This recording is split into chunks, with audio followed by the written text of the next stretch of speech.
Question में हमसे कह रहा है Rekha can reap a field in 20 days, ठीक है, और Pavan can reap the same field in 30 days. How long will they take to reap it together.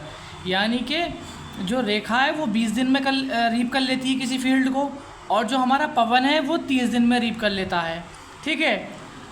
फिर यहाँ ये बताना है कि अगर पवन और रेखा दोनों मिलकर उसी फील्ड को रीप करेंगे तो कितने दिनों में उसको रीप कर सकते हैं, ठीक है।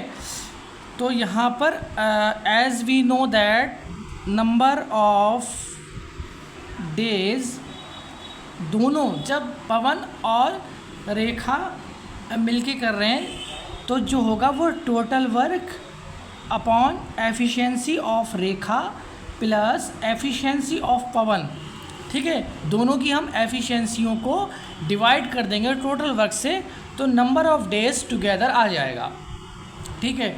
तो टोटल वर्क निकालने के लिए हमें 20 और 30 का एलसीएम लेना पड़ेगा। तो जब हम 2 से करेंगे तो ये 10 आ जाएगा, ये 15 आ जाएगा। फिर हम 2 से करेंगे तो 2 5 ज़ा और 15 ऐसे उतार लेंगे। फिर हम 5 से करेंगे 5 1 ज़ा 5 3 ज़ा, फिर 3 से 1 1, ठीक। तो ये कितना आ गया हमारा एलसीएम, 2 दूनी 4, 4 पंजे 20 और 20 तियाँ 60, जो कि आ गया हमारा 60 एलसीएम, ठीक। जो 60 एलसीएम आया एक्चुअली में यही टोटल वर्क है, ठीक है। 60 हमारा एलसीएम आया, यही टोटल वर्क है, ठीक है।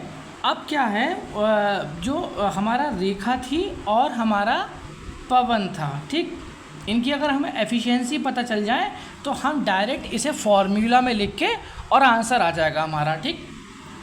तो रेखा कितने दिनों में कर रही थी, रेखा कर रही थी 20 दिनों में, ठीक, और पवन हमारा कर रहा था 30 दिनों में, ठीक। तो 20 यानी कि इंटू 3, 20 तियाँ 60 और 30 दूनी 60, ठीक। यानी कि जो हमारे पवन की एफिशिएंसी है वो 2 आ गई और जो हमारी रेखा की एफिशिएंसी है वो 3 आ गई, ठीक। अब ठीक है, निकाल लेंगे number of days is equal to total work हमारा कितना आ गया था, 60 आया था, upon efficiency of Rekha plus efficiency of Pavan, जो कि 3 और 2 कितना हो गया, 5 एफिशिएंसी आ गई। तो 5 एकम 5 और 5 12 60, यानी कि 12 डेज आ गया इसका आंसर, अगर रेखा और पवन दोनों मिलकर उसको रीप करेंगे तो।